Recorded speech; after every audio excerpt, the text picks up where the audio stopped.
പാലക്കാട്ടത്തെ കുറേ vegetarian റെസ്റ്റോറൻറ്റുകളുടെ video നമ്മൾ ഇതിനു മുമ്പായിട്ട് ഇട്ടിട്ടുണ്ട്. എന്നാലും ആളുകൾക്ക് പരാതിയാണ് നല്ലൊരു വെജിറ്റേറിയൻ ഹോട്ടൽ പാലക്കാട് ഇല്ല എന്നുള്ളത്. എന്നാൽ ഇതാ പിടിച്ചോ, hotel Ashok Bhavan pure vegetarian hotel. ഇത് വരുന്നത് നമ്മുടെ സുൽത്താൻപേട്ട ജംഗ്ഷനിൽ സിഗ്നലിൻ്റെ അടുത്തായിട്ട് നമ്മളുടെ ജോബീസ് മാളിൻ്റെയൊക്കെ അതേ ലൈനിൽ തന്നെയാണ്, സുൽത്താൻപേട്ട ജംഗ്ഷനിൽ തന്നെയാണ്. വളരെ പഴക്കം ചേർന്നതും വളരെ പേരുകേട്ടതുമായിട്ടുള്ള ഒരു ഹോട്ടലാണ് അശോക് ഭവൻ. അശോക് ഭവൻ പക്ഷേ ഇടക്കാലത്ത് ഒരു 4-5 വർഷം മുമ്പ് വരെ കുറച്ച് കാലം പൂട്ടിയിട്ടിരുന്നു. പക്ഷേ 4-5 വർഷം മുമ്പ് വീണ്ടും അത് തുറന്ന് പ്രവർത്തനം ആരംഭിക്കുക മാത്രമല്ല, അതേ രുചി പഴയ രുചി അതേപോലെ തന്നെയുണ്ട്. ഇപ്പോഴും നല്ല ടേസ്റ്റുള്ള വെജിറ്റേറിയൻ ഭക്ഷണം കിട്ടുന്ന പാലക്കാട്ടിലെ വളരെ പ്രശസ്തമായിട്ടുള്ള കടകളിൽ ഒന്നാണ് അശോക് ഭവൻ. കയറുമ്പോൾ മുൻവശത്ത് തന്നെ വൈവിധ്യമാർന്ന എണ്ണക്കടികൾ, അതേപോലെ പലതരം അവർ തന്നെ ഉണ്ടാക്കുന്ന സ്വീറ്റ്സ്, ഇതെല്ലാം കാണാം നമുക്ക്. ഹോട്ടലിൻ്റെ പുറകുവശത്തായി തന്നെ വളരെ വിസ്താരമേറിയിട്ടുള്ള ഒരു പാർക്കിംഗ് ഏരിയയും ഇവർക്കുണ്ട്. അതുകൊണ്ട് നമ്മൾ കാറിൽ വന്നാലും ബൈക്കിൽ വന്നാലും എല്ലാം നിർത്താൻ സ്ഥലമില്ല എന്ന് പറഞ്ഞ് വിഷമിക്കേണ്ട കാര്യമില്ല. ഇവിടുത്തെ നെയ് റോസ്റ്റ്, മസാല ദോശ, പൊറോട്ട, കുറുമ, അതേപോലെ ചപ്പാത്തി, കുറുമ, ഇതെല്ലാം തന്നെ വളരെ രുചികരമാണ്, വളരെ പോപ്പുലറാണ് ഈ ഒരു ഐറ്റംസ് എല്ലാം. വളരെ പണ്ടെല്ലാം ഇവിടെ വന്ന് പൊറോട്ടയും കുറുമയും കഴിച്ച ഓർമ്മകളുണ്ട്. പക്ഷേ പുതുക്കി പണിതതിന് ശേഷം ഞാനിത് 2-മത്തെയോ 3-മത്തെയോ തവണയാണ് ഇവിടെ വരുന്നത്. ഏത് സമയത്ത് പോയാലും അത്യാവശ്യം തിരക്കുള്ള ഒരു ഹോട്ടൽ തന്നെയാണ് അശോക് ഭവൻ. ഇവിടെ ഇത് സ്വീറ്റും മറ്റും വെച്ച അതേ സ്ഥലത്ത് തന്നെ ഒരു സ്ഥലത്ത് ജ്യൂസ് കോർണറുണ്ട്, ഫ്രഷ് ജ്യൂസ് കിട്ടുന്ന സ്ഥലം. അപ്പോൾ ഞാൻ എൻ്റെ വീഡിയോ ഒക്കെ എടുത്തു വരുന്ന ആ സമയം കൊണ്ട് തന്നെ നമ്മൾ ഓർഡർ ചെയ്തിരിക്കുന്ന ആ സാധനങ്ങൾ വന്നിട്ടുണ്ട്. നമ്മൾ ഓർഡർ ചെയ്തിരിക്കുന്നത് ഒരു സേവയും ഒരു മസാല ദോശയുമാണ് നമ്മൾ ഓർഡർ ചെയ്തിരിക്കുന്നത്. ഞങ്ങൾ 2 പേരാണ് കഴിക്കാനായിട്ട് എത്തിയിട്ടുള്ളത്. ഗർഭിണിയാണെന്ന് തോന്നിപ്പിക്കുന്ന വിധത്തിലുള്ള വലിയൊരു ദോശ, അതിനെയാണല്ലോ നമ്മൾ മസാല ദോശ എന്ന് പറയുന്നത്. അതിനെയൊക്കെ ഒന്ന് നമ്മൾ മടക്കി, സൈഡെല്ലാം മടക്കി ഒന്ന് ഒടിച്ച് വെച്ച് ആ നടുഭാഗത്തുനിന്ന്, ആ പൊങ്ങിക്കിടക്കുന്ന ഒരു ഭാഗത്തു നിന്നും അതിനെ ഒന്ന് പൊളിച്ചാൽ നമ്മൾക്ക് കാണാൻ കഴിയുന്നത് ഉരുളക്കിഴങ്ങ് മസാലയുടെ വൻപിച്ച ഒരു ശേഖരമാണ്. അത് ആ ഉരുളക്കിഴങ്ങും ആ ദോശയും കൂടെ പൊട്ടിച്ച് ആ ചട്നിയിൽ മുക്കി ഒന്ന് കഴിച്ചാൽ ആഹാ അതിരുചി.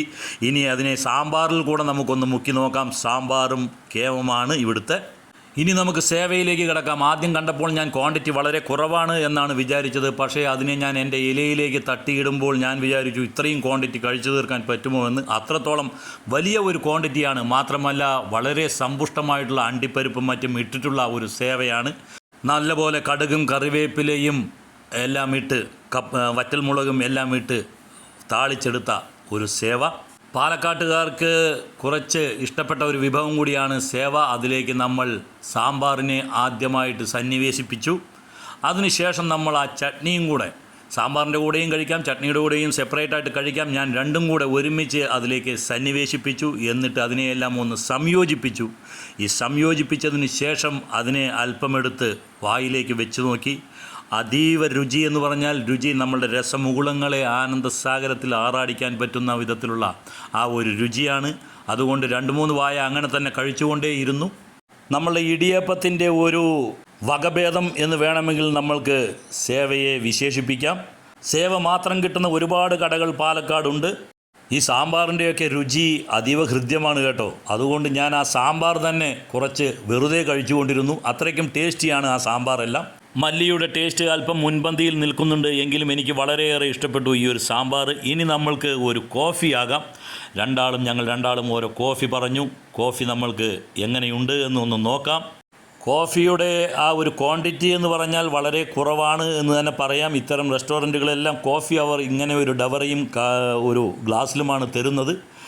ഇതിൻ്റെ പഞ്ചസാരയെല്ലാം അടിയിൽ ഇങ്ങനെ കിടക്കും. നമ്മൾ വേണം അതിനെ ഒന്ന് രണ്ടും കൂടെ മിക്സ് ചെയ്ത് യോജിപ്പിച്ച് അതിനെ ഒന്ന് മെൽറ്റ് ചെയ്ത് അലിയിച്ചെടുക്കാൻ. അതിന് ഈ ഒരു സൂത്രവിദ്യയാണ് നമ്മൾ പ്രയോഗിക്കാറ്. കുറച്ച് ഗ്ലാസ്സിലേക്ക് എടുത്ത് അല്പം ഇങ്ങനെ ഒന്ന് ഇളക്കിയാൽ ആ പഞ്ചസാരയെല്ലാം ഒന്ന് ഇളകി കിട്ടും, അതിലേക്ക് അലിഞ്ഞ് കിട്ടും. ഇനി ഒരുപാട് മധുരം വേണ്ട എന്നുള്ളവർക്ക് ഇത് ജാസ്തി നേരം ഇളക്കാതിരുന്നാൽ മതി. അപ്പോൾ അവരുടെ പാകത്തിന് മധുരമാകും.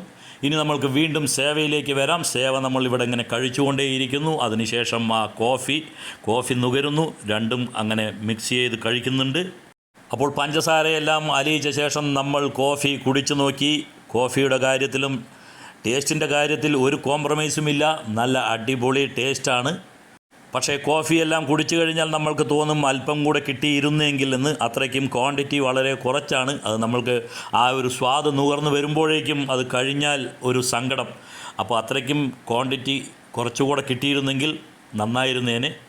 എനിക്ക് ചായയോ കാപ്പിയോ ഭക്ഷണത്തിൻ്റെ ഒപ്പം കഴിക്കുന്നതാണ് ശീലം. ചിലർക്കെല്ലാം ഭക്ഷണം കഴിച്ച ശേഷം അത് കുടിക്കുന്നതിലാണ് രസം.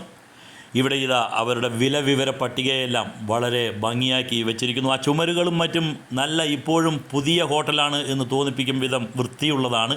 ഇതൊരു പാർസൽ ഏരിയയാണ്.